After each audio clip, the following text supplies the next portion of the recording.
Olá, boa tarde, seja bem-vindo ao Tudo a Ver, que começa agora ao vivo nesta quinta-feira com uma viagem inesquecível. Vamos percorrer de ônibus quase 6.000 quilômetros entre São Paulo e Lima, no Peru. É a viagem mais longa do mundo, olha aí. Terminal rodoviário do Tietê, 11 de maio, 7h30 da manhã. O itinerário deste ônibus vai entrar no Guinness, o livro dos recordes, como a viagem mais longa do mundo. De São Paulo a Lima, no Peru, nada mais que 5.800 quilômetros de distância. E acredite, nós vamos fazer essa viagem. Serão 4 dias e 4 noites na estrada, se nenhum imprevisto acontecer. Que vai ser cansativo, ninguém duvida, mas também vai ser divertido. E você é o nosso convidado para embarcar nessa aventura. O ônibus parte a cada 15 dias. A passagem custa R$ 470, menos da metade da viagem de avião. Agora nós vamos despachar as bagagens e aqui no bagageiro do ônibus vai a mala que a gente só vai pegar lá no Peru. Muito obrigado. Lá em cima a gente tem que levar pelo menos umas 2 malas de mão, porque aqui dentro vão os itens que nós vamos usar durante a viagem que a empresa não fornece: cobertor, travesseiro e produtos de higiene pessoal. Mesmo sendo um embarque internacional, ninguém confere o que tem nas malas. Nós vamos agora conhecer o ônibus. É um semileito. Nós vamos viajar nas primeiras poltronas. Vamos ver. Elas não deitam totalmente, mas dá para relaxar. Saímos às 8h20. Do alto, somos apenas mais um no imenso e caótico trânsito da metrópole. Os primeiros quilômetros são um tapete, uma tranquilidade. A bordo estão 10 peruanos que trabalhavam e moravam ilegalmente no Brasil. Durante quase 3 anos, Dona Marie foi costureira em São Paulo, mas resolveu voltar. Eu tenho muita saudade de minha família, né? Então, estou voltando para lá, a matar a saudade. Mas vai voltar para o Brasil ou vai ficar de vez? Uma parte de mim quer voltar e outra não, ficar em meu país, né? Esther e Alan vivem o mesmo dilema. Mas vocês têm sonhos de voltar para o Peru? Para o Peru? Ai, por minha parte, eu não. Só meu marido. Você quer voltar, né, Alan?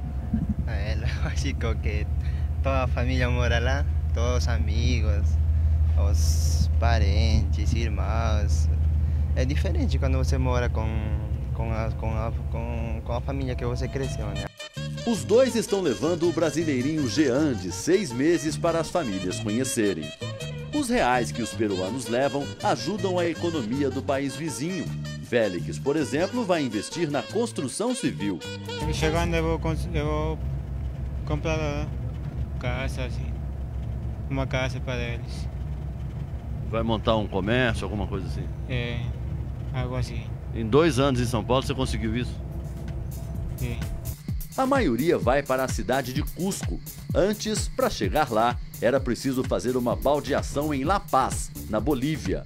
Se for pro lado da Bolívia, tem que trocar de ônibus, essas coisas aí. Aqui você faz, não desce mais do ônibus, né? Você não acha que esse cabelinho seu vai chegar arrumadinho assim lá não, né? É, vou ter que tomar banho no trajeto, assim, não sei, mas... É, né? Viagem é assim mesmo. Para Lima, fim da linha, só vamos nós e Christian, que depois do desembarque na capital do Peru, ainda vai pegar mais 2 ônibus para chegar em casa. Que ânimo! Fica quanto tempo de Lima? 12 horas. Então você vai viajar 5 dias. É. Se para nós já vai ser difícil, imagine para você. E ainda vou ter que pegar outro ônibus lá, para Baguatinga. Não, depois dessa cidade você ainda vai pegar outro? É, outro. Mais quantas horas? Mais 6 horas. Você vai passar a semana inteira dentro do ônibus. É. São 3 motoristas que se revezam na viagem. Um ambiente de trabalho apertadíssimo. A cabine, por exemplo, a gente não consegue nem ficar em pé. Enquanto o motorista dirige, o outro descansa aqui nessa poltrona e o terceiro dorme nessa cama improvisada aqui atrás. Cada 4h30. Cada um dirige por 4 horas e meia, 5 horas, diz seu Franklin, 25 anos de empresa. Família, não reclama que o senhor fica muito tempo fora de casa? Chegamos cada 10 dias. Nessa rota, passamos 10 dias na estrada e 4 em casa. Quase 5 horas depois. Primeira parada, Maracaí, ainda no interior de São Paulo, hora do almoço. A comida caseira no ambiente simples ajuda a aproximar os passageiros, que aos poucos vão se tornando amigos, compartilhando experiências. Os motoristas acabaram de nos informar que nossa próxima parada será só amanhã. Quer dizer, agora são 13h05 da tarde, nós vamos fazer o nosso próximo intervalo às 7 horas da manhã. Primeiro dia de viagem, portanto, sem banho. O dia termina com uma bela paisagem na travessia sobre o Rio Paraná, divisa de São Paulo com Mato Grosso do Sul. A ponte está em reforma e o trânsito em meia pista. Cerrado e pecuária são o cenário da janela agora. Quando a noite cai, estamos exaustos. Mas para nossa sorte, Jean é um menino bonzinho. Todo mundo conseguiu dormir. Acordamos já em outro estado, Mato Grosso, perto de Cuiabá. Vou tentar escovar os dentes no banheiro do ônibus. Tentar? Porque o ônibus chacoalha o tempo inteiro.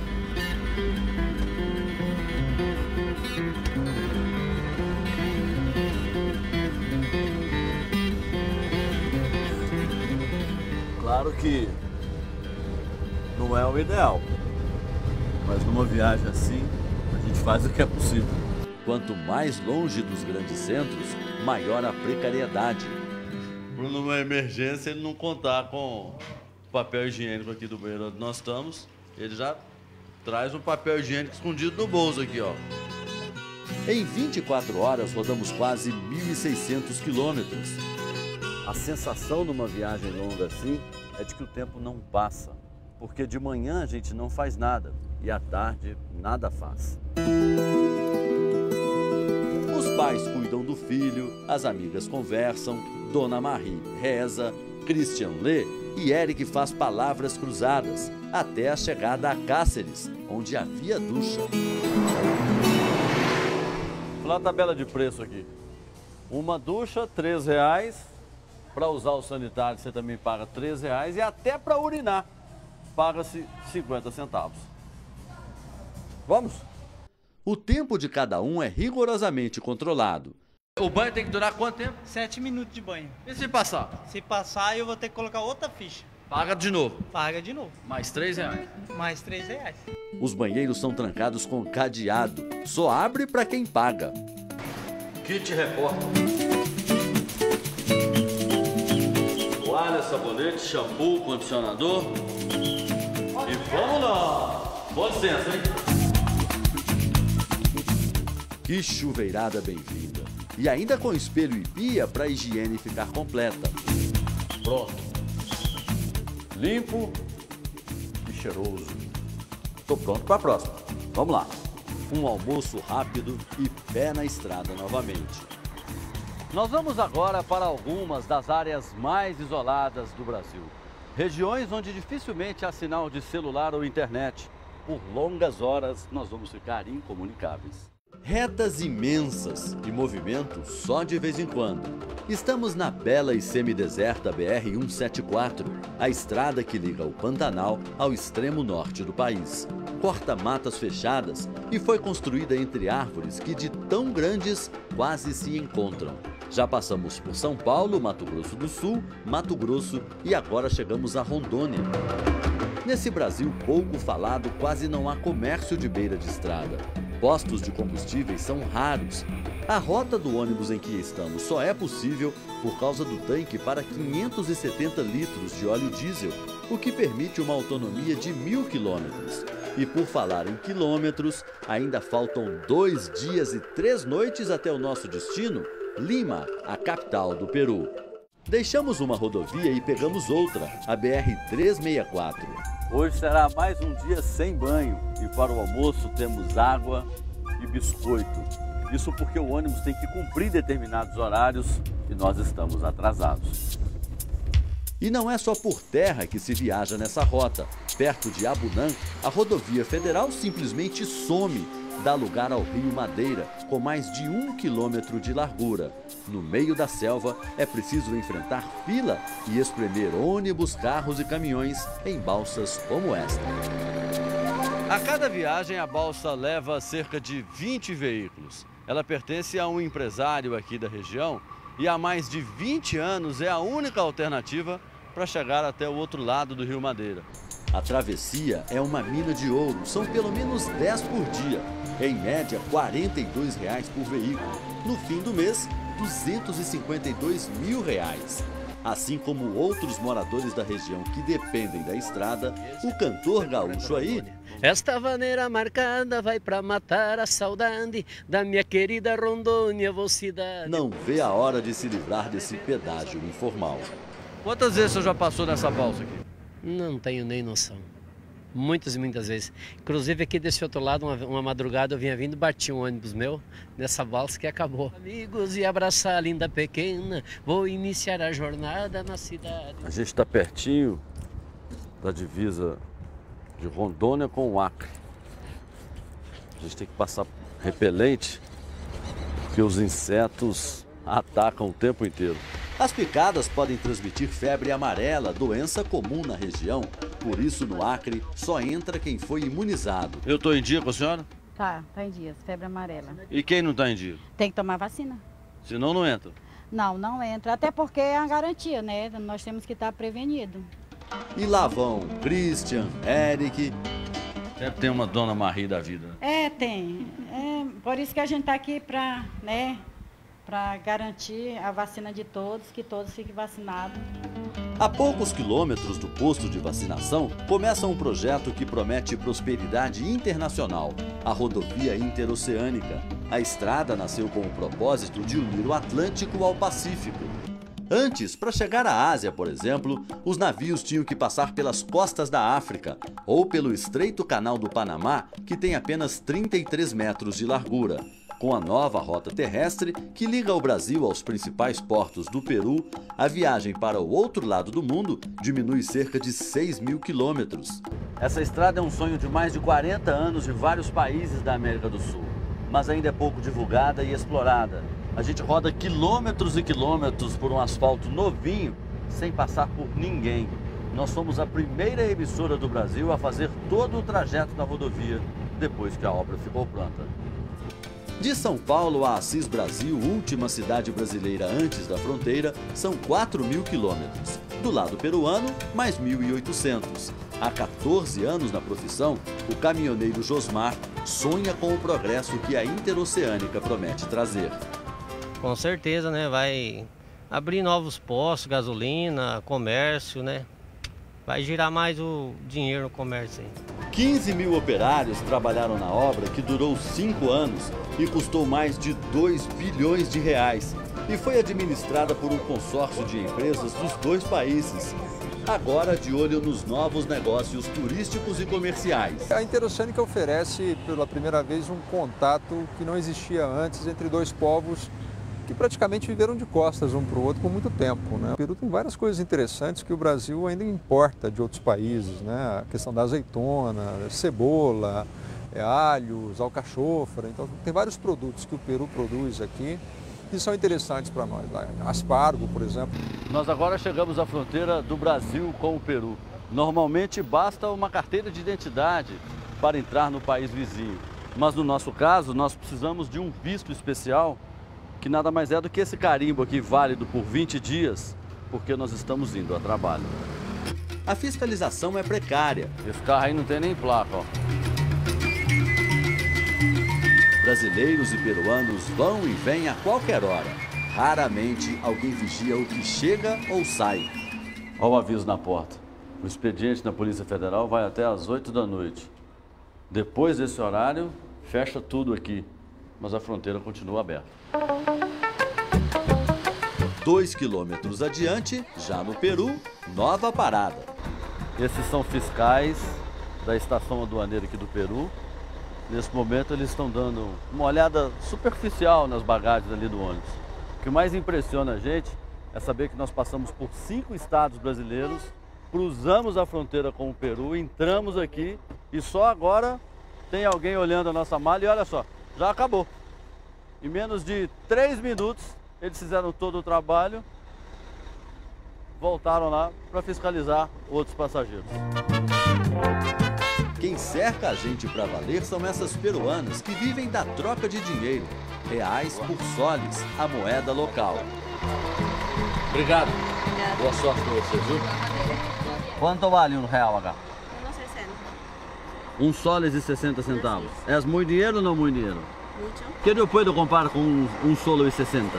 Usted puede comprar un sándwich, una gaseosa, Um refrigerante ou um sanduíche? un helado. Pues. Do lado peruano, a interoceânica também é um tapete e igualmente semideserta. Bem sinalizada, a rodovia só não foi inaugurada por causa desta ponte, ainda inacabada. Sem a ponte, a saída é usar mais uma balsa, a segunda e última da viagem. O vai e vem dá um trabalhão. É preciso tirar o para-choque do ônibus. Ahora que levanta, Se não, bate no barranco e quebra, explica o motorista. E não é só na hora de entrar que é preciso cuidado. Quem fica no meio do caminho precisa de uma mãozinha para seguir viagem.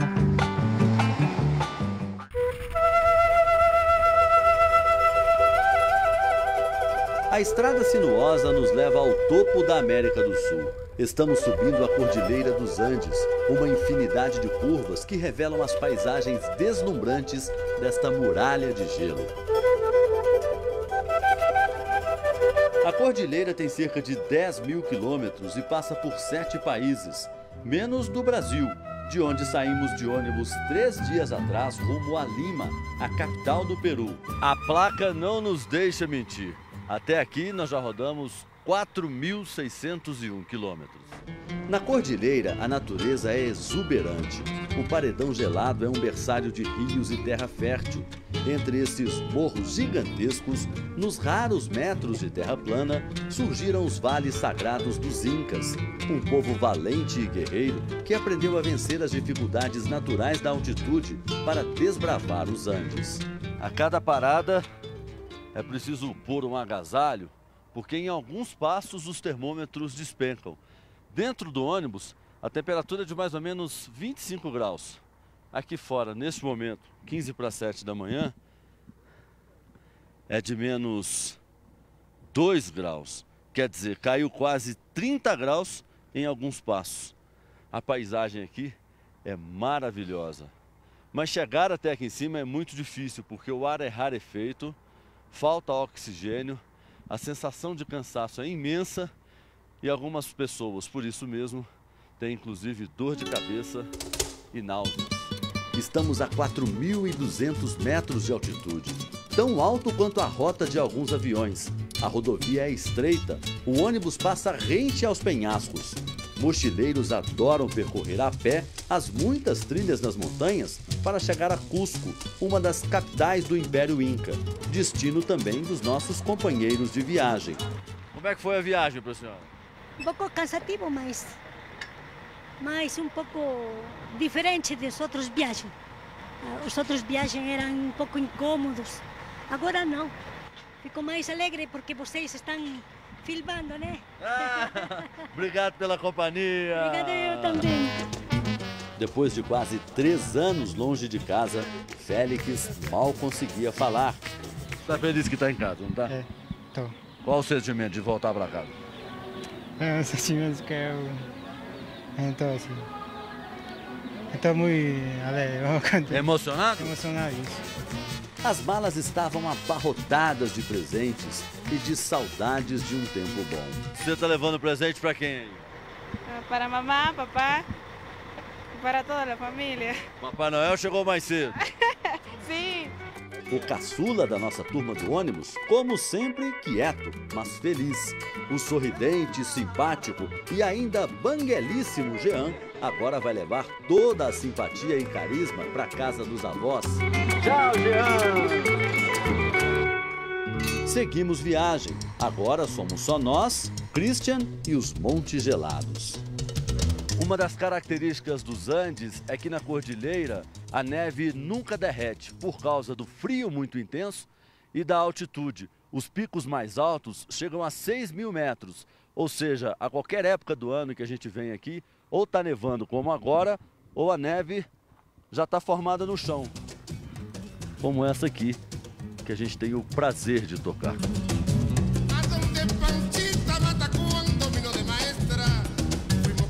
8 da manhã, domingo 15 de março, finalmente chegamos a Lima. Estamos todos aliviados, mas muito cansados. Loucos por um bom banho, uma bela comida, uma boa cama e também para conhecer as curiosidades desse país. Mas antes, vamos aos números dessa incrível viagem. Foram 5.800 quilômetros em 96 horas, média de 60 quilômetros por hora. Passamos por 32 pedágios, 28 só em São Paulo, ao todo R$ 301. Em 4 dias, tomamos banho apenas 2 vezes. Christian foi o herói do grupo. Chegou a Lima e ainda tinha mais 2 ônibus pela frente. Mas 18 horas de viagem ainda, né? Tem que ir daqui para Chiclá e depois para Bagua. A taxa de ocupação nessa linha é de apenas 34%.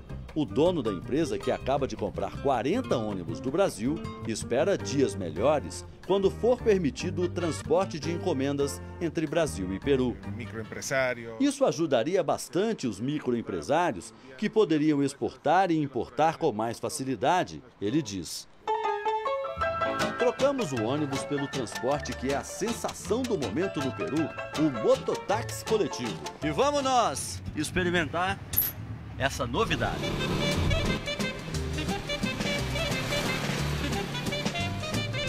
A cabine aumenta o conforto e em outras cidades protege o passageiro de um imprevisto que Lima não tem. Chuva. Lluvia solamente. Só conheço chuva pelos filmes e pela televisão, disse o Amador, que aos 60 anos nunca viu água caindo do céu. No máximo gotículas como essas, quase imperceptíveis. De tão finas, nem chegam a formar uma garoa. A quantidade de um dia de chuva em São Paulo equivale a de um ano inteiro aqui em Lima. Chove tão pouco que a cidade nem se preocupa com a infraestrutura. Nas ruas, por exemplo, não existe um bueiro. As casas não têm telhado, terminam na laje. A última vez que choveu para valer aqui foi há mais de 30 anos. Foram 3 dias de pancadas fortes, um dilúvio para nós, brinca este comerciante que herdou dos pais o casarão de 120 anos. Num lugar assim, para que guarda-chuva? Nunca comprei um, diz o jovem guitarrista. Quem tem só usa muito de vez em quando para se proteger do sol, explica este homem. Mas por que não chove em Lima? Segundo este meteorologista, a Cordilheira dos Andes impede a passagem das nuvens. Atua como uma parede para nossa... É como se fosse uma parede, um muro natural, ele compara. Mesmo assim, não falta água na cidade, seja para matar a sede, embelezar a praça ou irrigar o jardim, sempre há uma fonte jorrando do degelo dos Andes. Mas sem chuva, não há vegetação nos morros e qualquer temporal pode provocar deslizamentos e tragédias. O tempo também influencia uma das principais atividades econômicas do Peru, a pesca. Quando os cardumes se afastam da costa, os pescadores já sabem que o clima vai mudar. Se as gaivotas estão próximas, o mar está para peixe. E põe peixe nisso. Lorna barata. Aí machete a sol. Não são os carrões de luxo nem os imóveis imponentes. O que põe o cliente na lista de espera no Peru agora é a gastronomia. Eu estou tentando ir num famoso restaurante de culinária peruana aqui, mas pela terceira vez nós tentamos fazer uma reserva, não consegui ainda. mas ainda vou conseguir. A diversificada e rica culinária peruana começou a gerar burburinho internacional depois que saborosas receitas atravessaram fronteiras. Das águas geladas do Pacífico vem a principal comida dos peruanos. 50 quilos. Hein? Sozinho pesco até 50 quilos de peixe todos os dias, calcula seu Antônio. E do mar para a mesa do consumidor bastam alguns passos. Os pescados são vendidos ainda na praia. Todos os dias, essa senhora enche o balde para revender no supermercado onde trabalha. A fonte fica bem em frente, ela brinca. De frente para a olla. São espécies que a maioria dos brasileiros não conhece. Lorna, peixe-rei, lisa, machete. Todos excelentes, servem até para outros probleminhas, empolga-se a dona da banca. Oh. E a mulher? A senhora já experimentaste? Já! Os peixes com a carne mais branca são usados para fazer o prato mais tradicional do país e que se tornou sensação nos restaurantes mais badalados do Brasil. O ceviche, uma receita que varia de acordo com a imaginação, mas que fez multiplicar o número de casas especializadas, das mais simples às mais concorridas. Alguns chefes são tão famosos que se dão ao luxo de escolher os clientes que querem receber. Nessa casa, por exemplo, funciona um restaurante. Quando a gente bate na porta, o dono vem até o olho mágico. Se gostar da sua cara, você entra. Vamos fazer um teste para ver o que acontece com a gente. Buenos dias. Buenos dias, senhor. Como nossa visita estava previamente combinada, entramos sem dificuldades para descobrir os segredos de um dos mais renomados cozinheiros do Peru, Javier Wong. Não há segredos no ceviche. O segredo é não ter segredo, brinca o peruano descendente de chinês, eleito por diversas vezes pela imprensa especializada como o melhor cevicheiro do mundo. Primeiro, filé de linguado fatiado. Depois, cebola sem casca e sem ser lavada para não tirar o sabor original. Se lo lavas, lo contamino. Pimenta, sal, sumo de 16 limões e nada mais. O melhor do mundo. O cheiro é maravilhoso. Vamos provar o gosto.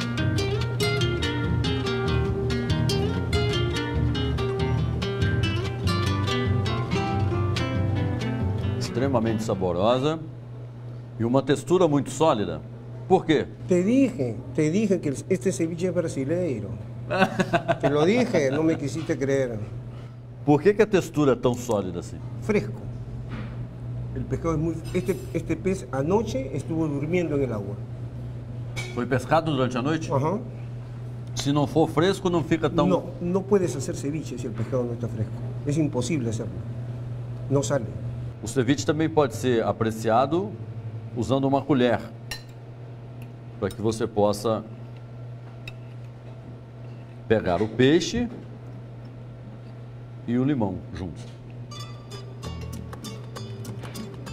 Com C é crudo e com S. Ceviche com C é feito com peixe cru. Ceviche com S é cozido, que é o que vamos aprender a fazer agora, ele diz. O cheiro é maravilhoso. Vamos provar o gosto.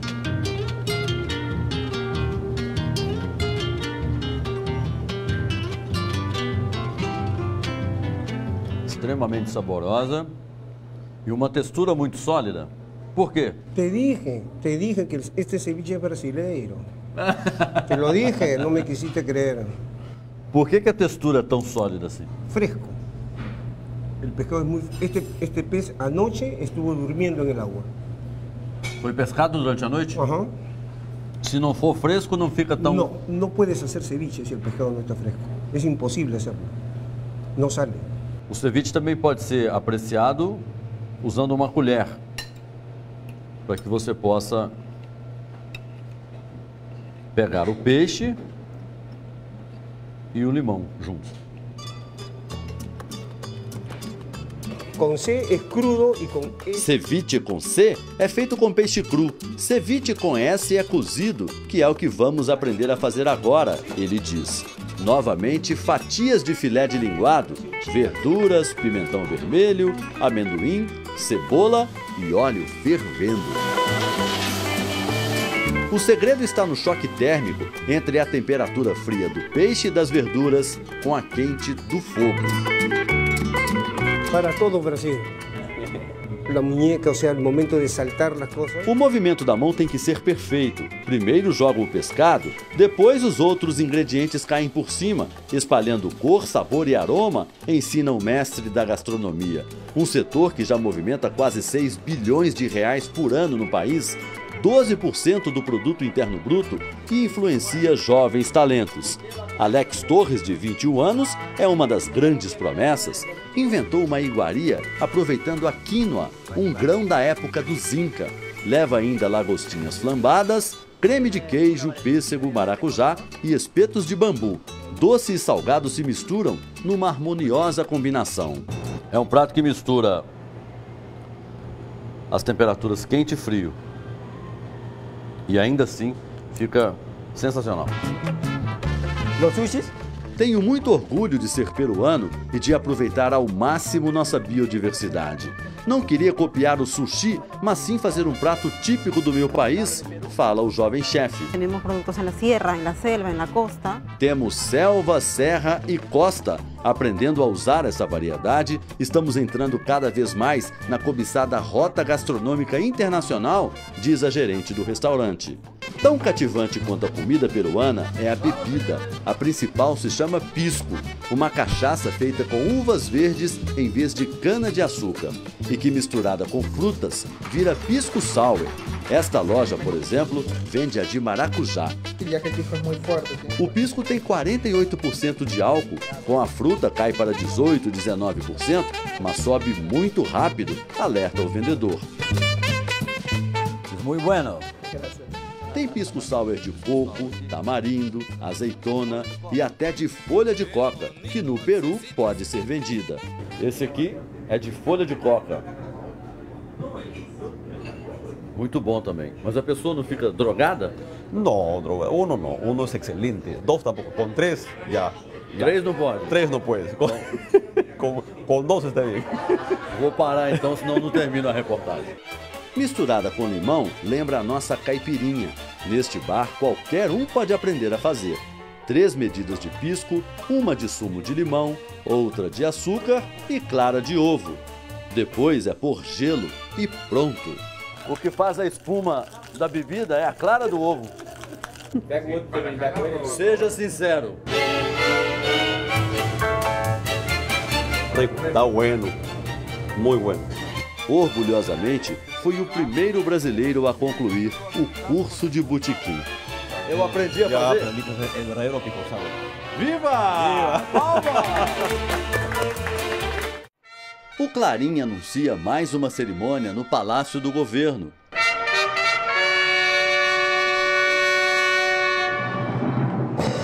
A troca da guarda presidencial é um ritual diário. Ao meio-dia, os 60 militares, todos voluntários que protegem a presidência da República, marcham pelo pátio da mansão colonial.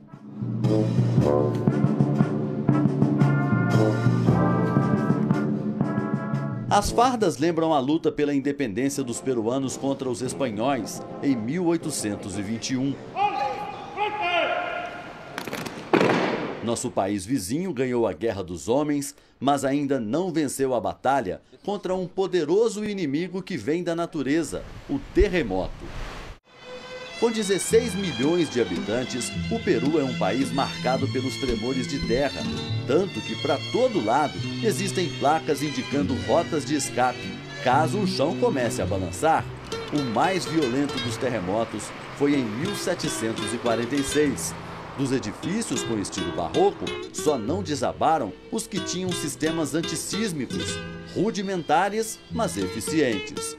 Os arcos no subsolo deste prédio, por exemplo, agiram como se fossem molas, impedindo que as paredes viessem abaixo. Toda a obra foi construída com os recursos disponíveis na época: areia, cal e pequenas pedras extraídas dos rios da região, como essas aqui. Até clara de ovo de aves marinhas foi usada para aumentar a consistência e a elasticidade entre os tijolos, ensina o guia turístico que há 30 anos trabalha num local sombrio, mas rico em histórias, as Catacumbas de Lima. As catacumbas começaram a ser escavadas em 1546, no início para servir de tumbas para os religiosos. Depois, o povo também passou a enterrar seus mortos no subsolo do prédio histórico. O aviso aqui não é à toa. O caminho é baixo e estreito. Cuidado com a cabeça. São 2 andares abaixo repletos de esqueletos. Um dos poços é só para crânios e ossos das pernas.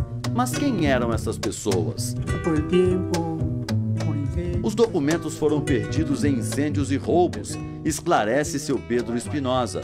Um dos poucos identificados foi o famoso cantor de ópera José Francisco Morrija. Cerca de 75 mil corpos foram enterrados nas catacumbas antes da construção do cemitério principal da cidade. E nem todos foram resgatados. Neste salão, por exemplo, o piso é oco. Embaixo dos nossos pés existem covas com ossadas que um dia também podem ser desenterradas. 25 mil corpos ainda estariam no andar de baixo.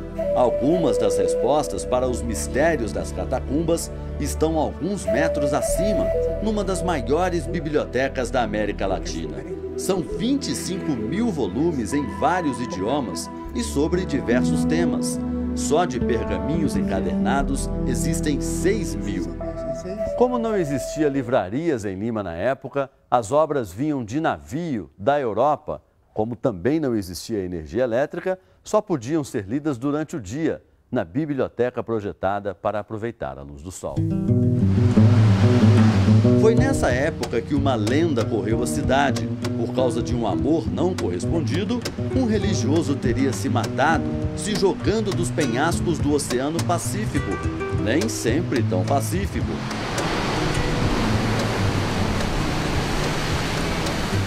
Hoje, aventureiros ganham a vida reproduzindo a cena.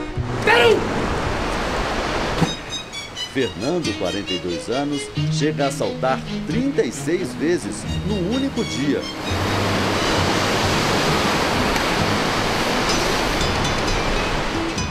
São quase 20 metros de queda livre.